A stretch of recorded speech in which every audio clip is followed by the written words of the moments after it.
Right. So, today we're going to be talking about logistic growth. So, logistic growth, which is also known as exponential growth, but it's more realistic. It looks sort of like this. Oh, isn't that what we want to achieve? A flatter curve? Yeah.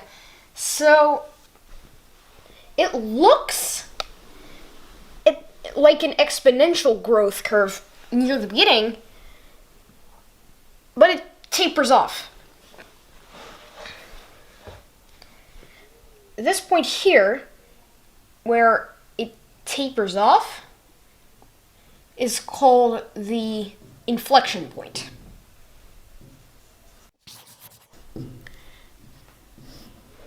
How do we calculate the inflection point? So the more realistic curve is, as I said, is the logistic growth curve, because eventually everyone, or at least a maximum number of people, get sick, which is this maximum right here. In real life, exponential growth can't go on forever, so we want to compute this inflection point. So before we do that, though, I'm going to update the results from the previous video. You know, it's 2 days later, and now there are 2 more data points on the graph. So I'm going to... So the new number is 1.039. So the log base 1.039 of 3 is x. Apply the change of base formula. This I'll go more into detail of this in the last video. This is now going to be x equals natural log of 3 over the natural log of 1.039. 28.71, let's call 29 days. So this is the number of days per iteration. So the new result is actually slightly quicker. 290 days it takes us to spread it to 80,000 people. So But still, if you have contact with 3 people, right? yes. You spread it to nearly 90,000 people within 290 days. Yes. That's a big change within just 2 days. Yeah. 2 days ago, it was almost a year. Yeah, 2 days ago it was 1.034 the number, and this is 1.039. Yeah. So Because can you say once again what this is? this is the average ratio of the number of cases at a specific day to the day before. So this is the update? And now on to the logistic curve? Okay. So for the inflection point is where the curve looks like a linear curve. So if I zoom in on here, it would look like an exponential curve, which just races off. Near the inflection point, it looks more like just steady growth.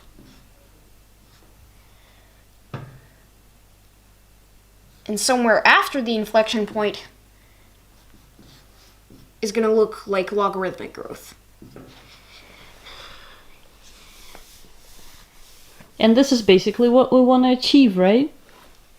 This is what flatten the curve means. Yes. So we want to calculate the point where we get that steady growth behavior instead of the exponential growth, which, by the way, is the steady growth is way better than exponential growth. So first we have to unpack what linear really means. is basically the simplest kind of curve there is. It's a straight line. But basically what it means is if I look at a point on the curve, let's call it x. It's not that x, if you're thinking that's what it is. And point x plus 1, the ratio between x plus 1 and x is constant, no matter what x you pick. So what we need to do is we do basically exactly the same as what we did before, but instead of taking the ratio, we take the literal difference, so the number of people that appeared each day. Then we can calculate the curve that makes and predict when it will sort of stay the same, when that change will be constant. And then, if we plot that, the number of people that appear each day, it might look something like this.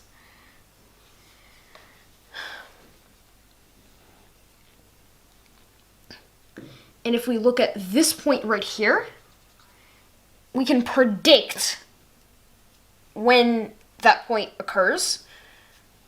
Like which conditions we need to have for that point to occur, right? No, just when that point occurs in time. Oh, really? Can we predict that? But we don't know the rate.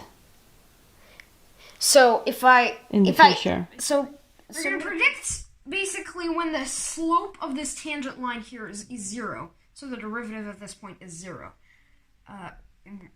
Well, basically what that means is just steady growth. Or said in simpler words, when the growth will be approximately steady instead of exponential. First, we have to calculate where we are on this curve. Well, we're definitely somewhere here. But where exactly? So this is your Python code, right? Yeah, it's a little bit more detailed than the previous code because I tried to plot it. But that didn't work. No, that didn't work. These are the differences, the number of people that appear each day, starting from February 20th all the way up to yesterday. Okay, so that's the number of new registered cases. Yes.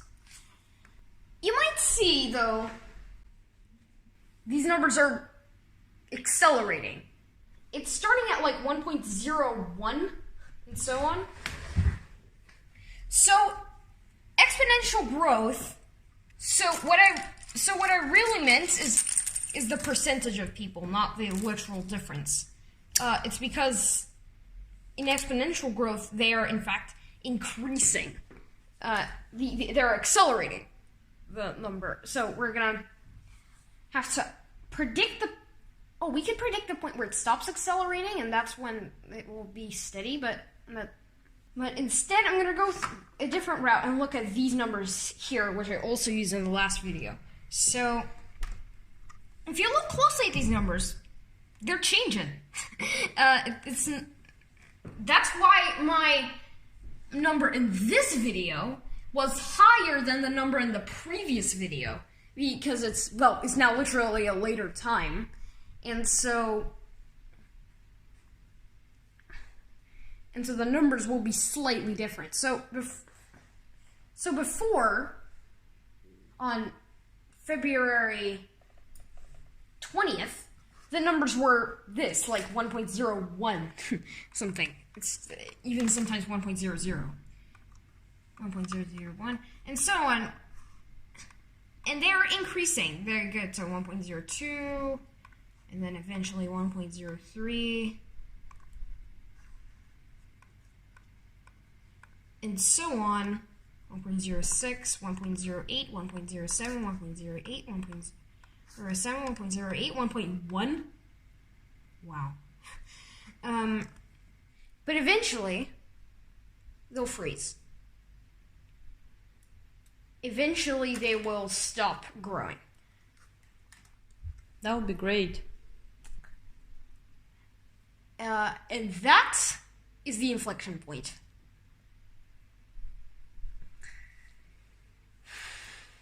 Let's calculate it. We have this curve. This is going to be best modeled by a quadratic. What I mean by quadratic is just an equation that looks a bit like this.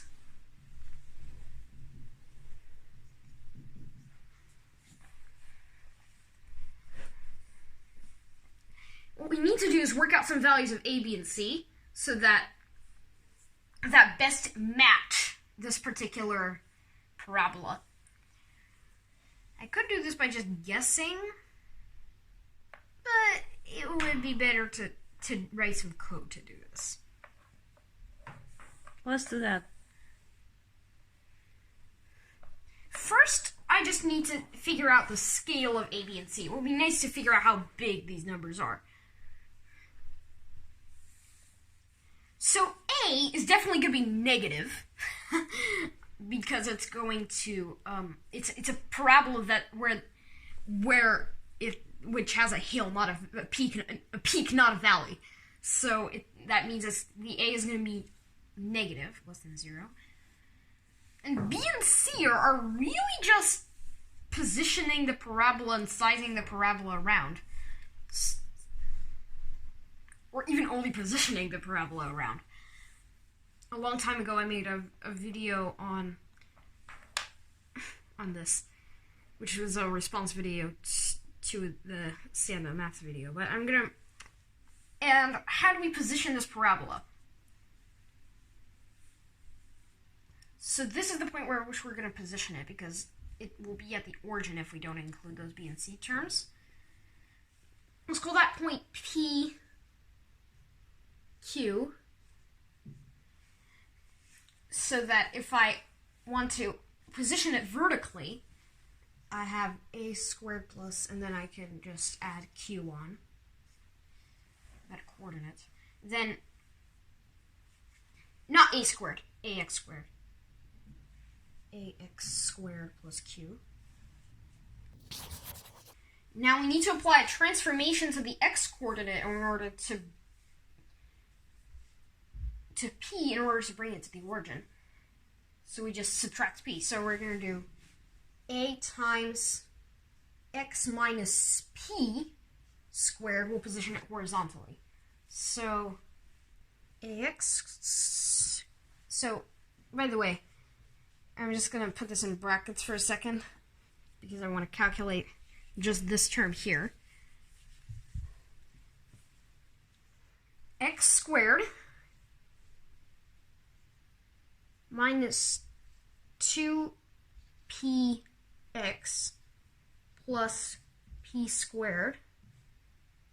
And then I just multiply out by, factor out the a, so I'm going to do. Then we add on the q in order to position it vertically. So I'm going to do a. So this right here is the x squared term. This here is the x term. And this is the constant term. But why isn't it AP? Oh, yes. Sorry. I need to include that.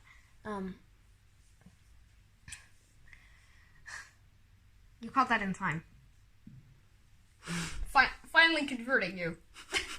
Our x squared term is just a. Our x term is 2ap. And our constant term is ap squared plus q. And this is A, this is B, and this is C. So now we can write some code to plot both the actual curve and our parabola that we're gonna hand tune to be close to that, to be close to this curve.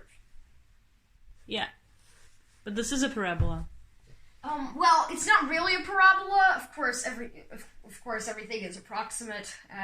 This coronavirus stuff, and everything in the real world is not perfect. So we're going to reach an approximate solution. Yes. Okay. Okay. In conclusion, this here is not what I expected.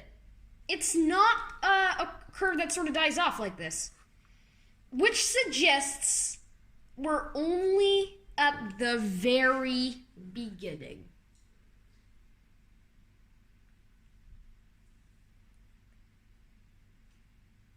So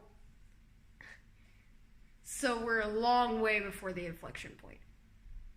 Well, that I sort of figured already.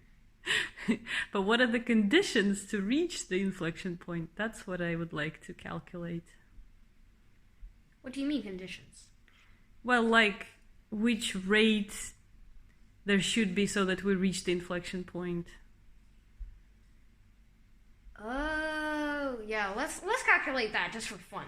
Let's do a little bit more with this, as I already said. Or maybe some other parameters, I'm not sure. So I'm going to create a manipulate.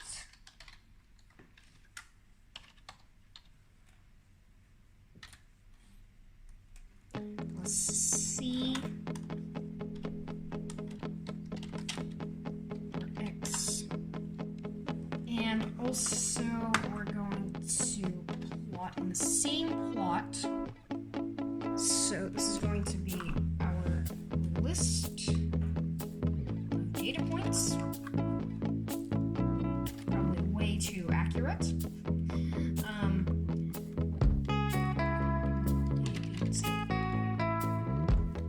Let's press enter.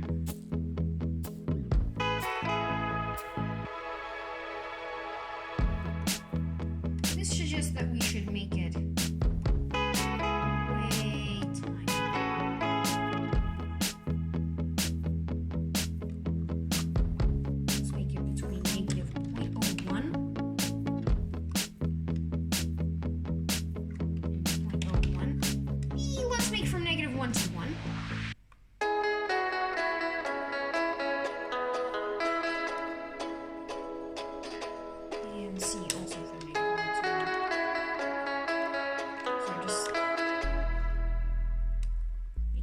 smaller.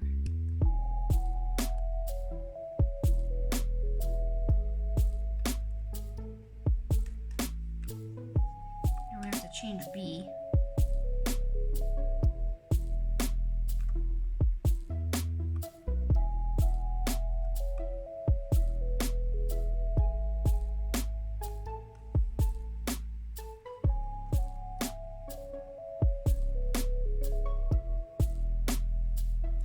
See any inflection point.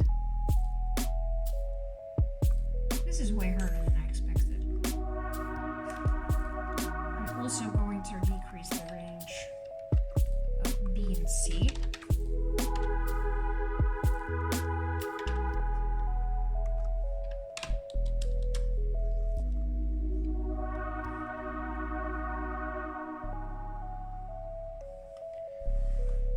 This is going to be way easier if I include X and Y coordinates. So I'm going to do, what was it again? AX squared plus, what was our B term?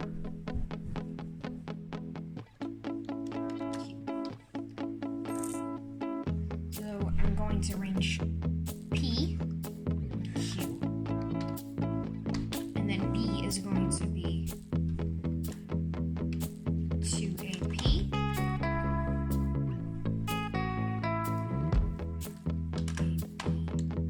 squared plus Q. So this is going to be A, this is going to be P, this is going to be Q, this is going to be B, this is calculated based on A, P, and Q.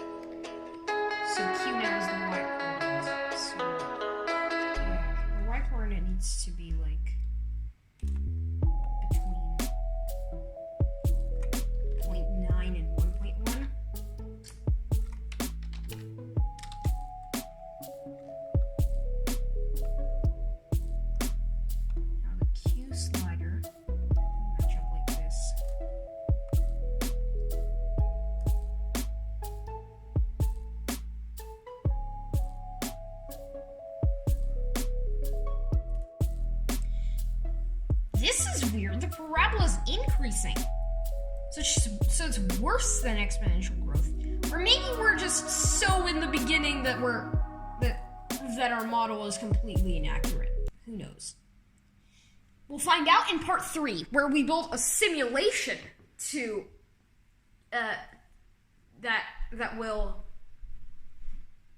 of a virus spreading. So, are you saying that we haven't even found the inflection point? We haven't even found the inflection point.